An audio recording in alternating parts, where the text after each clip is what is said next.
Despite lying in a bed for the first time in weeks, Gehenna found it very difficult to go to sleep.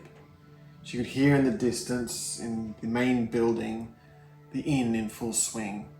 Lots of people clanking glasses, making noise, the occasional crash, the occasional laugh, the occasional fight. But that wasn't what was keeping her awake. In her mind was the face of the innkeeper as she swore an oath to pay him back in a week from now, in some way that was fair. And here she was lying here, the first night in her week before she needed to pay it back, and she wasn't doing anything.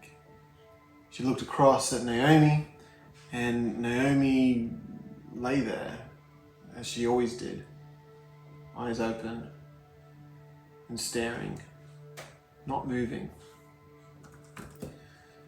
The night ticked on slowly. She could still hear the people in the main room still going, but she was still staying still.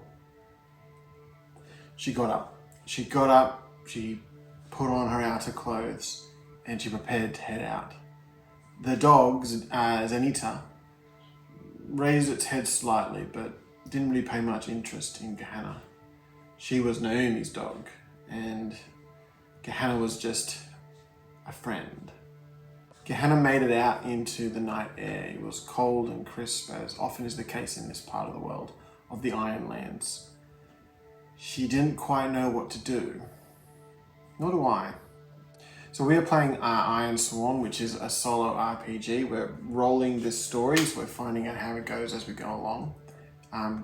Gehenna is an elf who's trying to make her way in this new community in the Ironlands, in Elderwatch, I believe it was called.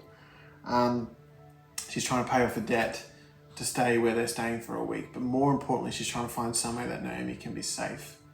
Now, she could go into the inn. The inn is where all the travelers and the traders, that's where they go in order to meet and gather and mingle. That's where they're staying because, they're travelers themselves. But Gehenna's thinking, if she's going to make honest money, if she's going to make money in a way that may not only bring the profit, but potentially maybe a better reputation, she thinks she wants to find the locals, the local people. This is a risk. She knows that the locals may have a bit of an attitude towards people like herself, an elf. So maybe the traders, they're better because they've seen more of the world. They might be more metropolitan, maybe. But for them, there's always a price. There's always a price to pay, and they're always trying to get ahead in a deal. But the locals might be fairer. Don't know. So Gehenna makes her way out onto the main street. Well, when I say street, this is a small town, not very well built up, kind of a frontier town, if you will, but in that sort of Ironlander, Anglo-Saxon, Nordic, middle of nowhere type feel. So it's more muddy streets, it's more huts and houses than terraced buildings, but nonetheless it is built up enough that she can see the main buildings in the local area. She can see at a distance a religious building, which we might roll for what kind of religion these guys have got going in this area later. She looks around, she's gathering information. Can she see another place of business, somewhere where there's another group of people all outside milling around, getting drunk, all those usual things that you might be doing on I think it's Wednesday evening? Well, maybe not Wednesday evening, but you get my point. She goes out on the street, she looks around to see if she can find a pub of some sort, but we missed on that roll. So let's say at the moment she looks up and down this little street and she doesn't see any other businesses open. All the other shops are closed and quiet. But because we missed on that, she does indeed discover something bad. So to determine what bad thing happened, we have to roll on the pay the price oracle table. This will be a bit of inspiration for what could be the bad thing that happens. It's pretty bad. As she looks down the street, she sees a large group of people slowly making their way together. They haven't She's not quite sure what they are. They don't seem to be revelers coming from another tavern. At first she thinks they might, so she starts to make her way to get a better look at these people. But she starts seeing that they have clubs with them. They have spikes. They have knives that she can see in the glint of the moonlight. And a few of them have got torches. It's a mob of some sort. Now, we know that this town potentially has a bit of an issue with elves. We've kind of seen that that might be the case from one or two characters. So this could be a problem. That's what it could be. But I want to roll. I want to roll to see if we can, as Gehenna looks at this mob of people coming up the street, what is their action and theme? How are they moving? Is this a rowdy mob? Is this a methodical mob? I'm going to say that they're armed, but like, what type of group of people are they? 2 words that you don't particularly want to roll. Clash and fear. So she watches the mob from a distance. She sees them sort of milling around. Occasionally there's a few raised voices. There's one person in particular that she knows, not in detail, she just sees this one silhouette in particular that seems to be moving and being particularly loud. And then she begins to hear them start to bark out loud. He seems to be challenging members of the group, intimidating them, calling them. He seems to be sort of trying to rally this mob. And she starts hearing words coming out of the darkness. Protect ourselves. They attacked. They had a go at us. We must defend. They attacked. So she begins to gather that these guys are worried about some group that attacked them. It doesn't take long for her to start putting together that maybe this mob is coming for her. I mean, are they fearful of further clashes with elves? Is that the idea? At least that's what Gehenna is assuming. Okay, so Gehenna is going to need to try and get out of here. So she doesn't think they've noticed her yet. She's going to slip back towards the inn. I'm picturing in my head, by the way, with this inn that there is a big main building where like there's the tavern and a few other sort of main business operations happen in that bigger building. And then behind there is a second building that literally just has rows of little rooms that have a bed in them, and that's where the sleeping quarters. There might be another one somewhere else where servants sleep or something like that. But so she slips her way back past the main building, trying not to be noticed by anyone at this stage, and she makes her way to her hired room. She begins to shake Naomi. You have to get up. She grabs some of the odds and ends. Zanita gives a bit of a growl at this sort of activity. Naomi just keeps lying there. She comes back. We have to get out of this room. There is danger coming. We need to hide. Now, as we try to compel Naomi to play along right now, we do have a bond with her technically, so we can add 1 to our heart roll. At the sound of danger, Naomi does indeed get up, and she even grabs a few odds and ends herself. She barks out at the dog, Zanita, heel, let's go. And the dog gets up, and the 3 of them quickly make their way out of the room. Do they see the mob? So as they come out of the hut, they sort of look between the buildings and they can see the mob coming past. They're coming into the main room itself. They're clearly going to go find the innkeeper and maybe try and say, where's this elf? You know, that kind of thing. So they're literally bearing down. There's probably a few people that she can see through the buildings that they're coming in. So they're on them right now. So we're actually about to face danger. However, I want to secure some advantage. I could pray to the divinity Abba, but Abba is not a sneaky divinity, so that's not going to help us. But Gehenna is smart. So she thinks what we could do is to secure some advantage on this.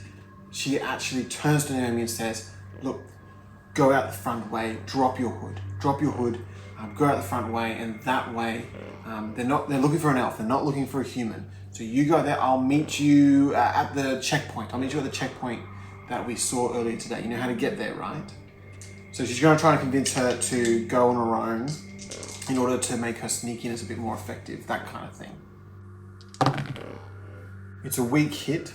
For a moment, Naomi stares at her, but then she acquiesces. She takes off her mourning shawl to reveal her very human-looking features. She even ties her hair back so her ears are pretty obvious. I don't know if she's blonde or brunette, doesn't matter at this stage, but she puts it all back so that way she then just can start walking out and leaving, and that way they won't notice. In fact, she picks up a picture, so it looks like she's just a servant going back and forwards to the main house, and it works. She manages to at least get away. Does she leave the dog with her? It's her dog, but it is her daughter-in-law who is helping her. So I'm going to say it's likely that she leaves Zanita with her. So yes, she does. As she picks up the picture to go walk forwards to look like a servant, she turns to Zanita and says, "Stay with Miss. Look after Miss." The dog sort of stares back, drooling and slobbering, doesn't seem to react to that.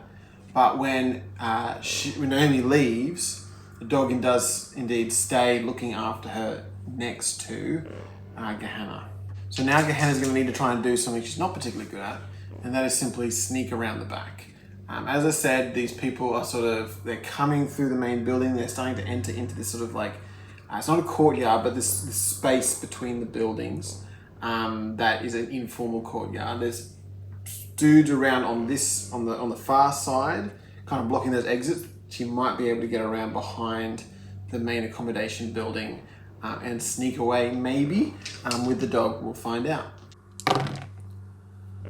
Yes! It's a strong hit. It's a strong hit. She is indeed able to slip around the side of the building. She just moves quietly. She makes sure that she walks sort of more on the dirt, less on like any other sort of brick and bracken laying about. The dog follows behind her, trotting along as she goes, and they manage to get around to the other side of the building. There's a few other houses here or there. It's very dark. We're talking not a modern city. There's not like street lights or anything like that. But like I said, the moon's pretty good. We mentioned that earlier when she saw the crowd. In addition, elf kinds, let's say, we're not saying she can see in the dark, but her and her people are really good at moving through the woods and moving through the woods at night really well. And some of that translates across into this town space. So she's able to make her way past the accommodation building. She then continues on further and sort of hides herself in amongst some other little houses and huts in this small town. Okay, so she's gonna move through these buildings. She's got Zanita with her, and basically she goes and finds, she's gonna try and find a spot just to sleep for tonight. She doesn't get the inn because at the moment they're all just raiding the place. Hopefully they'll go away and she might be able to come back and stay here the night. Regardless, she's sworn an oath with this guy, which might come in handy. But that's for later. Right now, she needs to go and find somewhere that she can hide and hopefully sleep. In these elves in our Ironsworn world, when we're going to say that they do need sleep. Maybe not as much as the humans do, but they do need sleep, and so Gehenna needs some sleep. So I'm going to roll Make Camp, and I know that making camp is more for the adventure moves, not so much for as in traveling along across the countryside. But considering all my stats are pretty high, what I'm going to all my health and supply are very high, I'm going to roll Make Camp, and basically if there's some sort of positive outcome from it, I'll just ignore it. But if we get a miss or something like that, something might disrupt her night. Her hiding spot might not be good enough. So it works out really well. She's able to manage to find herself sort of another little smaller house. It is not like a farm, but it has got like a chicken coop and a bit of a sort of a shed space where they keep feed or whatever. And so she manages to sort of insert herself in between these two little huts.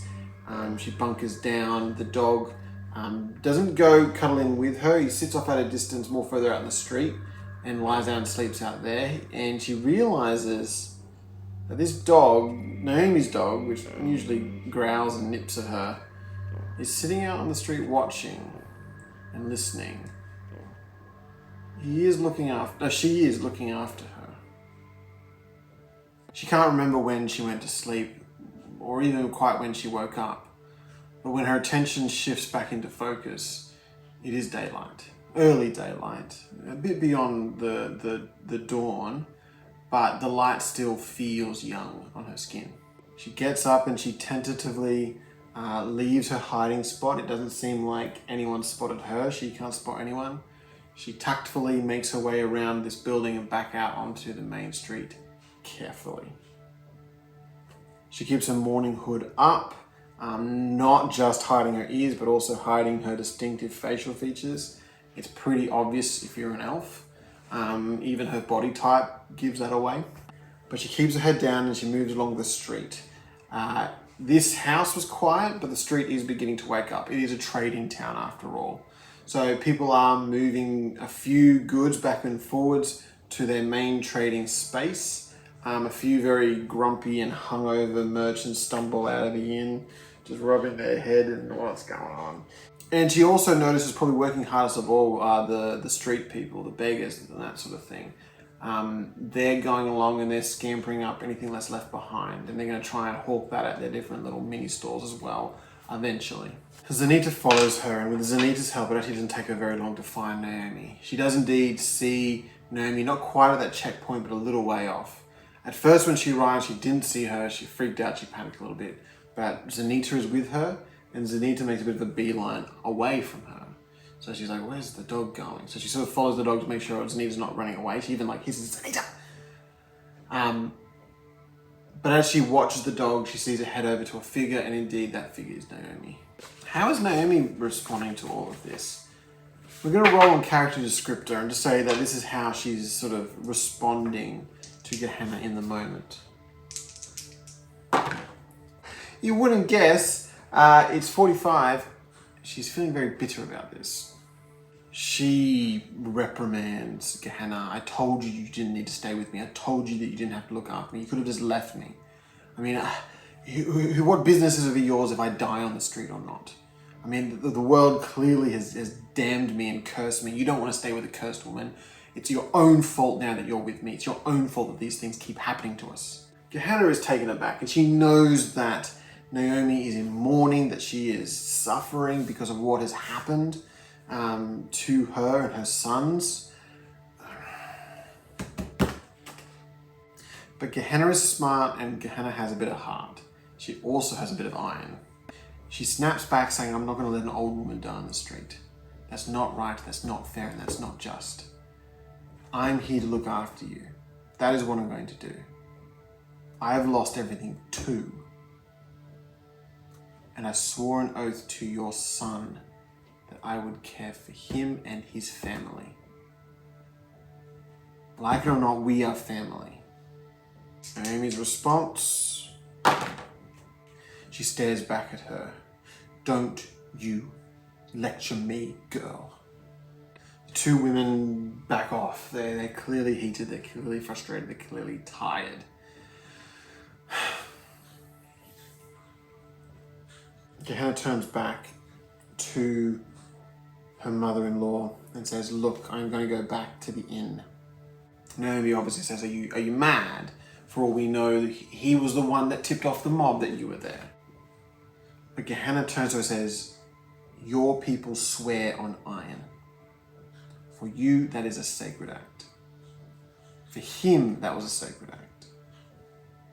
He almost betrayed his word. He almost broke iron. But we prevented him from doing that. And I will go and remind him of the oath that he swore. Let's see if that works. So the two make their way back through the town and they approach the inn. They go in. Is the innkeeper in the front of house? Or we're going to do it 50-50. He's either in front of house or he's sort of tucked away behind sort of the bar a little bit, sleeping. He's not actually at the bar itself. He's tucked away. She can see some boots sitting up on sort of a table or a chest maybe at the back, and she can hear deep snoring. So she's going to try and secure advantage. Before she calls this guy out, she's going to go behind the bar and she's going to have a look around to see if she can find something, find a certain iron talisman. So she does find the talisman, but it's a weak hit. So let's say that as she looks behind the counter and she finds the talisman, but she actually finds it in just basically a scrap box. There's a whole bunch of like odds and ends in here, some little left behind buttons and buckles, things that people have discarded the night. It's basically the lost and found box, and that's where this iron talisman has been sitting. So it doesn't bode well, but she collects the iron and she approaches the sleeping innkeeper.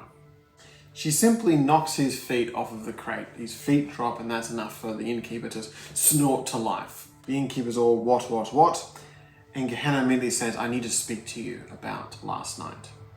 I'm going to assume that he's surprised to see her. It's likely. He's stunned, he's shocked. She could see in his face that he did not expect to see her here this morning after what had happened the night before. Oh, Gehenna, wasn't it? You have the privilege of knowing my name is Gehenna. I do not have the privilege of yours yet. But I do have the privilege of having sworn on iron with you. And she holds out the piece of iron that they swore on. She holds it towards his face. His eyes sort of try to focus on this little piece of metal. You swore to me that we would come to a fair arrangement at the end of this week. A fair arrangement for my stay here. That assumes two things. That I stay here for 7 nights. Last night I slept in a barn. You are not holding to your oath. Secondly, that assumes that what you receive in relation to my treatment is fair. If I am to suffer, if my mother is to suffer, if our dog is to suffer, be aware under this oath, you will suffer a consequence that is fair. And if that is not true, then you will have forsaken your oath, and you will be an oath breaker, damned. Is this compelling to him? It would be amiss, but I need to burn momentum on this. With that weak hit, the innkeeper looks back at her. Don't you lecture me, she-elf, on keeping my oath. You don't think I'm aware of that mob that came to my door last night? I had every mind to throw you to the wolves, but I knew what they wanted, and I knew about my oath, and I kept it, okay? They tried to come in, they would come around the sides, and I told them to clear off, or I'd call in the guard. Some of them were the guards, so I was threatened to call in the bigger guard. Look, I don't like you, to be perfectly honest. I really don't like it when you kind rocks up here. But we had an arrangement. We had an agreement. So let me tell you right now, you won't see that lot again. They're not going to come around. I know some of them. We've got an arrangement going now. They'll keep them off your back for a week if you keep your head down. I have every mind to just let them have you.